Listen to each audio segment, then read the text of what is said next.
It is not too late to add these crucial things to your vision board. Hello, I'm Madeline Darcy, welcome back to my channel, and I'm going to be sharing with you today how I made my vision board for 2025, which gave me the 100% success rate. Happy New Year! I'm sure we've all been clocking in the hours on Pinterest trying to make our perfect vision board, but I have seen so many people making the mistake of not adding these non-negotiables into their vision boards. I'm here to help you not make that mistake. As with my usual content, this video is going to be centered around motivating, creating, and inspiring you to build your perfect life. So if that already sounds like your kind of thing, definitely check out my videos, subscribe to my channel, and check out my Substack too. Okay, let's get straight to the point. In December of 2024, I, like everyone else whose fuel page was so densely concentrated with the it girls, with their hot Pilates, their capsule wardrobe, decided to make a vision board for the year ahead, 2025. I wanted to go through and end the next year having consciously created my own style, developed and maintained healthier habits both physically and mentally, and become clearer on how I wanted the rest of my life to look. It was something very aesthetically pleasing, not to toot my own horn or anything, to look back on throughout the year whenever I was feeling a bit lost, unmotivated, and needed to just remind myself of who I am and who I want to be. I'm quite proud to say I actually did look through the PowerPoint at multiple points throughout the year, so spending the whole of 2024 New Year's Eve making it was not a waste of time. And thinking about it now, I'm not sure that the dreams that I manifested into my reality would have happened without it, so I wanted to share my secrets with you because I think I really put in the time to cultivate this perfect vision board. If you're not convinced already that I can make your dreams come to reality, just keep watching, I promise, because I achieved every single thing on my vision board in 2025, and that is something I never thought would happen. Not only was it a wholesome personal reminder, but it was also full of very genuine and specific, basically measurable goals that I could tick off just to prove to myself that I am in fact on the right track. I'm going in the right direction. As we'll get into it, you'll see it included things like reaching 5k in savings, traveling to 3 countries, reading 30 new books, as well as these quite basic attainable goals. I, as the very self-motivated and high aspirational person that I am, also included some very sort of far-fetched, hard to reach goals. They were sort of focused around my long-term career objectives. And to be really honest with you, they did feel quite out of reach, but who would have thought it? I achieved every damn thing on that list. 2025 has been such an incredible year for me. I have done and completed things that I've been trying to manifest since I was a really young child. I became a film composer, a published journalist, a punk drummer, a writer, and a content creator. The list goes on, and it's something I'm really proud of. Sounds like a good opportunity to shamelessly direct you to my channel, my Substack publication, my TikTok, and my Linktree for everything else, since I have ultimately poured a lot of my heart and soul into these projects, and a little appreciation goes a really long way for a small creator. So I think you should just like the video as well. Tell me I'm doing a good job. Anyway, to get back to the point, I would love to share with you what I attest to be the reason and rhyme for bringing my manifestations into my real life. These are my non-negotiables, which I will be adding to my 2026 vision board too. And if you want this success rate, you should be doing the same. I really want this to be honest and true to my own method, so I will be including examples from last year's vision board to create our collective vision together. You're very welcome. Okay, I don't want you to wait any longer than you should have to. Let's start with the most important one. Having a word of the year. Contemplate, personalize, and visualize exactly what you want out of that year. Let's not overwhelm ourselves, okay? Let's take the pressure away from thinking about our entire future and just simplify it, condense it into this one year. Think exactly a year from now where you want to be, and come up with a word, not to describe that place, but to describe the actions that you know will help you get there. In 2025, as you can see, my word of the year was honor. And throughout the year, whenever you're making a decision, whether it feels like a small one or a big one, think about whether that decision through to the action, through to the outcome, is aligning with your word, and therefore your year. If it isn't, then you're not going to do it. Easy. Decision made. This was especially helpful for me as I struggle with crippling decision fatigue, so this just solved the problem entirely. Okay, my number 2 one I think is the biggest mistake I see other people doing, and that is not organizing your mood boards. I see this all the time, and it's the trap I've fallen into myself, so you don't need to be embarrassed about it. Let's solve it together. The issue is that you're relying on Pinterest to do the work for you, to create this false aesthetic of actually just random pictures basically brain dumped onto a PowerPoint. That's not going to help you get anywhere. Deep down, you know you don't want to copy someone else. You want to be creating your own unique life. So don't get me wrong, I am a sucker for a Pinterest scroll, but when it comes to cultivating your future, come on, we're not going to be random or scattered anymore. To fix this, we're simply going to separate all of these pictures into different categories. Yes, this may involve you creating multiple slides and pages on your PowerPoint or your Canva, whatever you're using, but you are worth more than one damn page of A4 and you know it. Indulge in each aspect of yourself and your future. It's important to you as it should be. I'm talking one mood board for your style, for your career, for your relationships and your social life. Creating one for just quotes that really align with you, your whole general aesthetic, and obviously any more that you can think of which are exclusive to you. This is such a good example of going the extra mile for yourself, so that when you know you need that specific motivation in your work life, your financial position, your social life, you can go directly to that page and know what you're after. Make it really easy for you to focus on exactly what you want and where you want to go. Okay, number 3 is having a specific checkpoint list. Here is mine from last year. I did blur one of them out just because it's for a secret upcoming project, which maybe you'll see in the future, so subscribe if you want to be in the know for that. But this is a really obvious one. How are you going to know that you're making progress, getting closer to that dream, if you don't have a 12-month to-do list? Seriously, you'd be so surprised as to how many people I see not adding this into their vision boards. So please, I beg of you, do not make this mistake. Making your goals measurable is so important to see how far you've come. Towards the end of 2025, I was starting to feel really intense imposter syndrome. This is not new to me. It's something I've struggled with for a really long time, but I basically had a huge flare up of it near to the end of 2025. In my head, I was thinking, I've not done enough, I'm nowhere near where I want to be, and I've wasted the year, I could have done so much better. That's what my brain was telling me. I was completely beginning to spiral, so I took a look back at the vision board I made the December before and realized, oh my god, I haven't just survived this year, I have truly and utterly thrived this year. I was able to tick off every single one of these things on my goal list, no matter how unreachable they seemed when I was writing them. I did travel to 3 different countries. I went to France, I went to Portugal and Sweden, and made some of the best memories with my friends and my family, which I know I'll be grateful for and talking about for the rest of my life. I did reach 5k in savings despite being a full-time student with 2 to 3 part-time jobs just trying to stay in London. And I didn't just read 30 new books, I read 55. I think it's really important to stress that this vision board that we're creating is not just important for motivating you and knowing exactly where you want to go throughout the year. It's so important to go to the end of that year and be able to congratulate yourself, not just direct yourself. Number 4, which actually might be my favorite, is having daily, weekly and monthly routines. Here is where I was starting off the year. You can pause it now to read through all of them. And we all say, yay Madeline for reaching day 400 of Duolingo. Once again, I need to stress the absolute importance of celebrating the small wins for yourself. Slow motion is still motion has been one of my favorite little mantras to myself throughout the year. It's helped me absolutely take the pressure off. I don't need to reach absolute completion in everything I do every single day. I just need to make the first step. These tiny wins are absolutely the way to go if you want to build that personal and maintainable routine for yourself. I recently uploaded my newsletter and my YouTube video on the key to building a routine and habit into your life without forcing the massive effort and the really strict regimen that we usually get lectured on. We all know I'm a slow life enthusiast, but it really is the secret to getting where you want. I'm giving you the easy answers here, so definitely go check them out if you haven't already. I actually went back and used my word of the year to help me come up with this really easily achievable routine for how I wanted my ideal days and weeks to look. It's flexible yet not ultra specific, and it's still completely aligning with my end goal. I effectively honored my dreams. Please just remember, this is all about building the dream life for the dream you. So you're gonna need to set out to take care of the person, you, who is gonna be in that position once it's been reached. Taking care of yourself by setting a really non-pressure, non-stressful outline for how you want your days, your weeks, your months to look like is the ultimate strategy for making your vision board come to life. Your time is so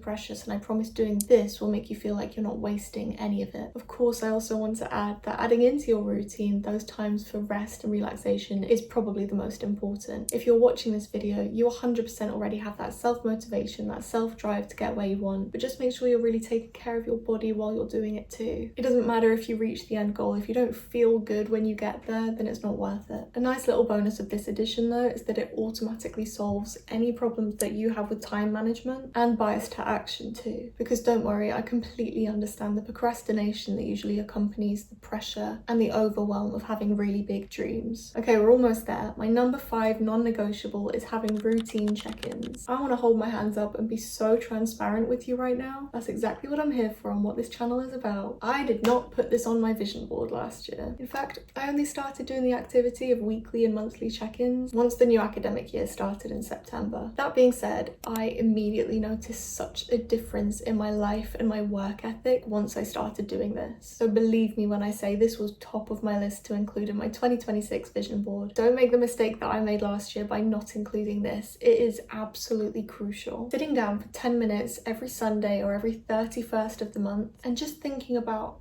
just thinking. You don't even need to buy like a gratitude journal or anything like that for this one. Just think about what went well, what did I learn, what could I have done better? Do I need to change anything up? Is there something that's not working in that routine that I made? What was the most memorable moment? What do I want to experience again? Whatever questions feel personal to you, sit down and really answer them. What I love most about this, and I think is the most important thing, is that I think it really acknowledges the growth and the progress, the change and the consistent improvement that you're making throughout the year. The reason that the most people don't stick to their New Year's resolutions or their intense 5 a.m. before work every day gym routine is that they are not flexible and they are not personal. If you miss a day or break the streak of whatever that oath to yourself was, it is so hard to overcome that guilt and show up the next day. That's just human nature. It's our initial emotional response to failure. But recognizing this and saying to yourself, it is okay to mess up, is exactly how we're going to reframe that failure into progress. Do not be so concrete. That is the only thing I will be concrete about. If that routine that you laid out for yourself on New Year's Eve is burning you out by January 7th, adjust it. There is zero shame and adaptability. I mean, literally just saying that out loud makes so much more sense. Like, why would we want to stick to this really rigid routine that's not allowing us to grow and move past it and allow us to have realizations about ourselves? Why would we literally want to like make ourselves stuck on purpose in this really fixed mindset or method of doing something? That's not going to help anyone. Rigidity is 100% a fault, which in my opinion is not a desirable trait at all, and we should not be aiming for that. I really hope this is helping to alleviate some of that New Year's pressure that I know you're probably feeling as well. By coming to this video, you're in the right place. You're in a safe place to be able to feel comfortable with acknowledging your goals and that it's okay to change them throughout the year as well. This is a zero pressure zone. I only want to help inspire people to make the most of their time and create some really wonderful things that they can be proud of. And that brings me to my last non-negotiable for my vision board, which is manifesting your year ahead. This is my list of manifestations for the year of 2025. This is exactly what I wrote last year when I was thinking about what I wanted to leave the year with. It's a chance to be really transparent and honest with yourself about what you want, what your true priorities are as well. I realized when I was writing this what was the most important for me in my life and what I really wanted to end the year knowing that I had. Being really aware of these priorities for myself was so key to look at throughout the year. If I was in a low moment or a period of burnout, I could really look at this and A, find reasons to be grateful for the things that I did have in my life, and B, to know that some things were guaranteed, at least my dreams were guaranteed. So if I was having a bad day or a bad week, a bad month, it didn't matter because I knew that overall, in the bigger picture, I was still matching exactly where I needed to be. It is pretty self-explanatory, but it is such an asset to your vision board because you're really solidifying in your mind those personal and specific blessings that you want to come into your life. It's about being able to look back at the year and realize that there are always reasons, even if they're tiny, to be grateful. If you're looking for those blessings, they will find you, and that is a guarantee that I'm giving to you. That is my promise to you and my whole overall aim with this channel and my content. So these are my key takeaways if you want to make your manifestations come into your real life. I've given you my non-negotiable inclusions for my vision board in 2026, and without these I really think I'd be missing a trick. And I'm sorry, but the type A in me just cannot take that risk. I cannot stand the thought of a missed opportunity, and if you hear yourself in that, then I would love to know which of these you'll be adding to yours. As always, make sure to subscribe